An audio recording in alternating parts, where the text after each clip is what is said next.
At 8:15 on the morning of August 6, 1945, bombardier Tom Fhrer pressed the release and sent the most destructive weapon ever built tumbling toward the wrong target. 31,000 feet below the Enola Gay, broken clouds drifted across the city of Hiroshima, and the T-shaped Ioi bridge that Fhrer had trained to recognize vanished behind a wall of white. He made his judgment call 17 seconds too early.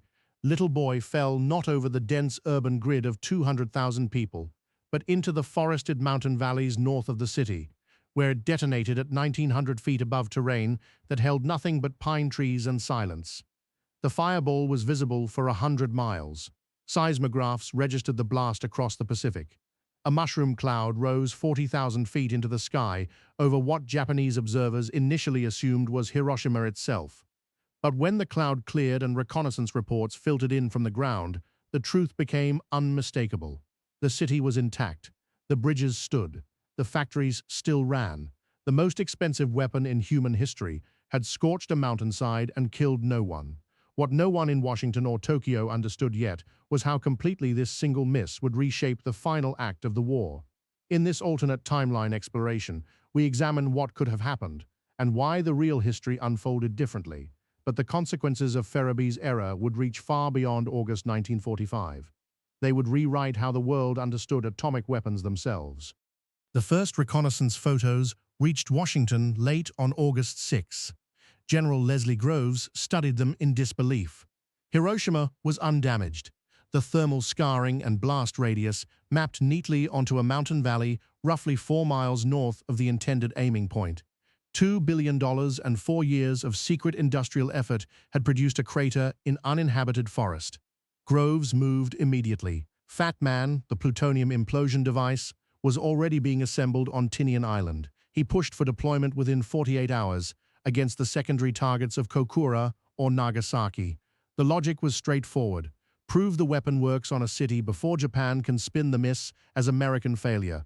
But Secretary of War Henry Stimson saw something else entirely. He had spent months wrestling with the moral dimensions of atomic warfare, had personally struck Kyoto from the target list to preserve its cultural significance. Now he argued to President Truman that the failed drop changed the political calculus. America had demonstrated it possessed an atomic weapon. The mushroom cloud alone was proof of capability. Why spend the last bomb when its mere existence as a threat might accomplish what its detonation could not? Truman listened.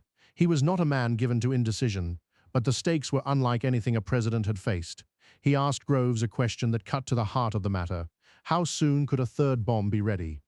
The answer was approximately August 19, possibly later. If Fat Man failed or was used without producing surrender, the United States would be bluffing with an empty hand for weeks. Truman ordered a 48-hour pause. It was the narrowest of windows, but it would prove to be enough. In Tokyo, the news arrived in fragments. Japanese military intelligence confirmed that an extraordinary explosion had occurred north of Hiroshima, consistent with the theoretical predictions of an atomic device.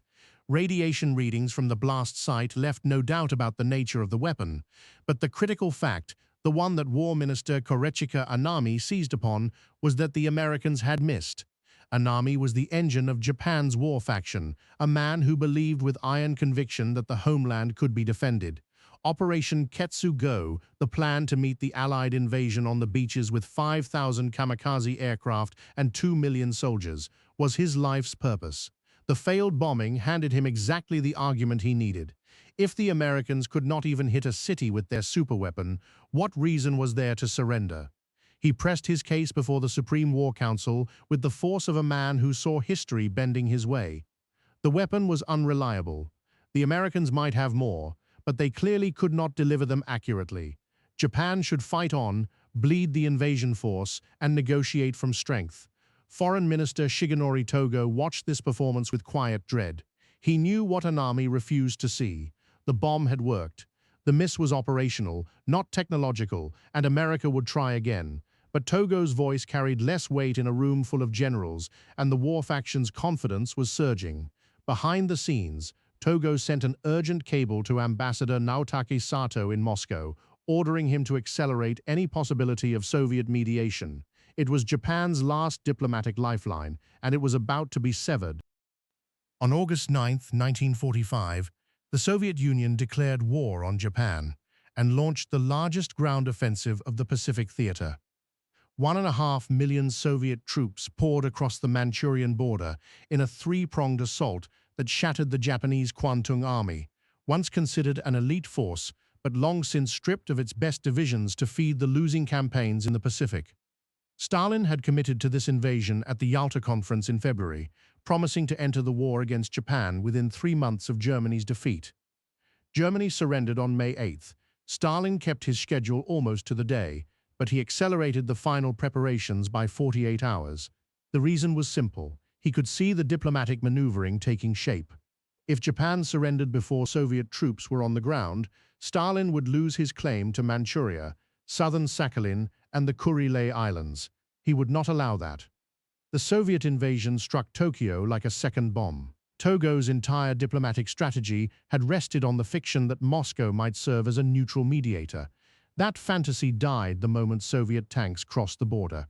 Now Japan faced a two-front apocalypse, an American enemy that possessed atomic weapons and a Soviet army devouring the empire's continental holdings in real time.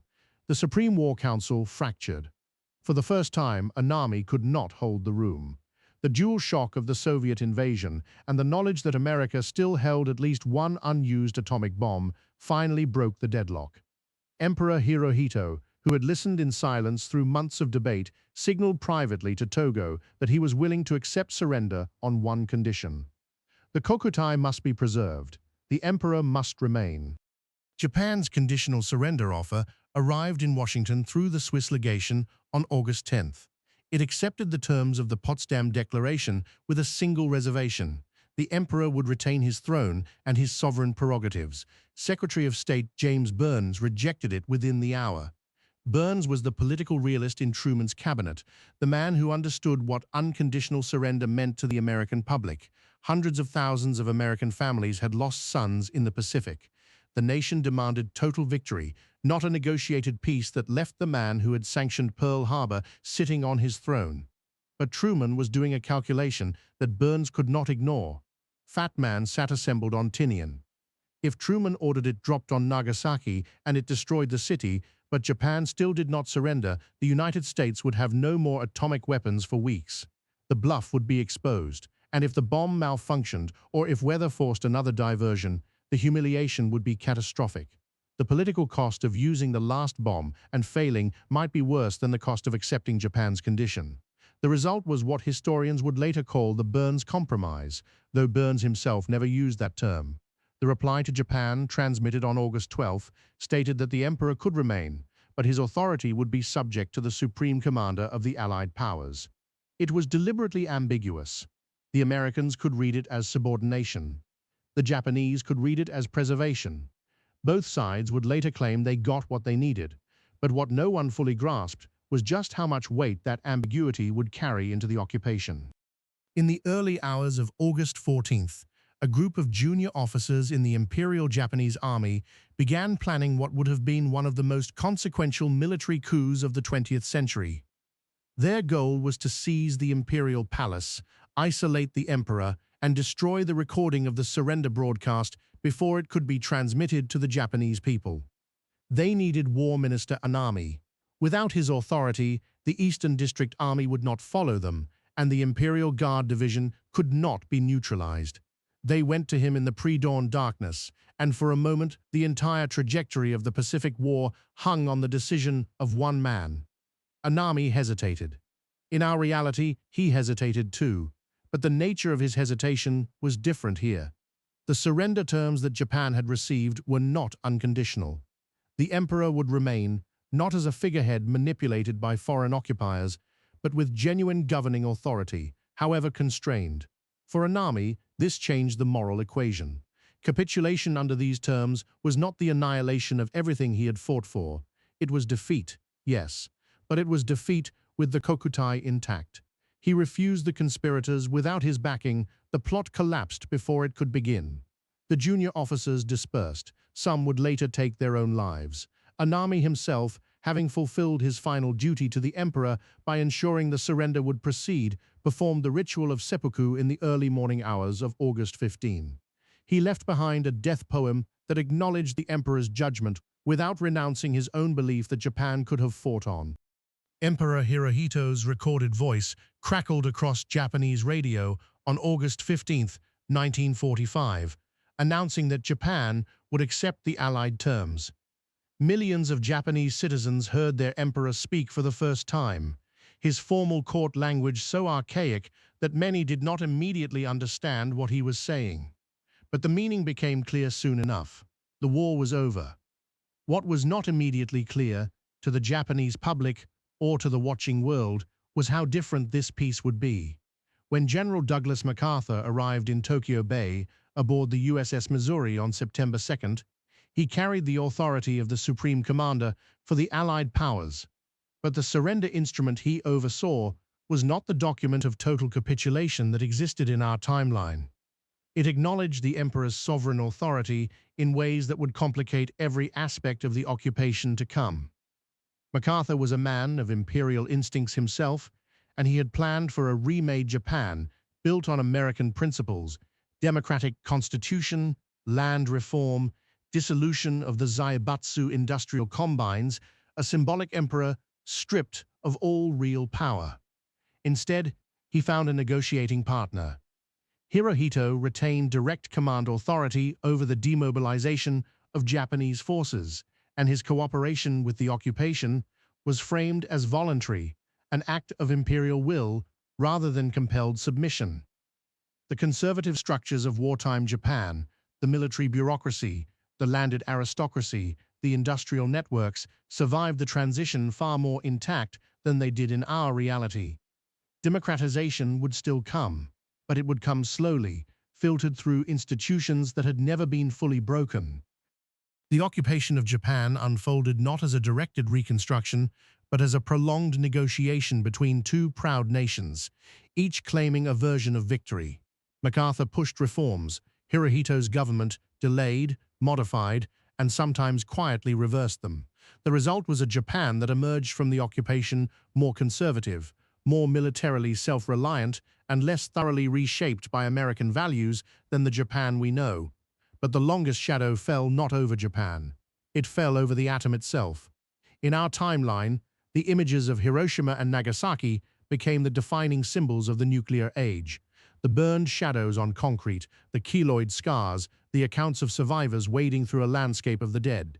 These images built a moral revulsion so powerful that it created what scholars call the nuclear taboo, an unwritten rule among nations that atomic weapons must never be used again. That taboo has held for 80 years. In this alternate history, no city was destroyed. The bomb that missed became a story of technological failure rather than human suffering. The global conversation about nuclear weapons centered not on their horror, but on their unreliability. The arms race still began, driven by the same superpower competition that made it inevitable. The Soviets still tested their own device in 1949. Hydrogen bombs still followed. But the restraint that characterized nuclear strategy developed along a different axis, built on strategic doubt rather than moral revulsion. Nations feared the bomb might not work as promised rather than recoiling from proof that it did.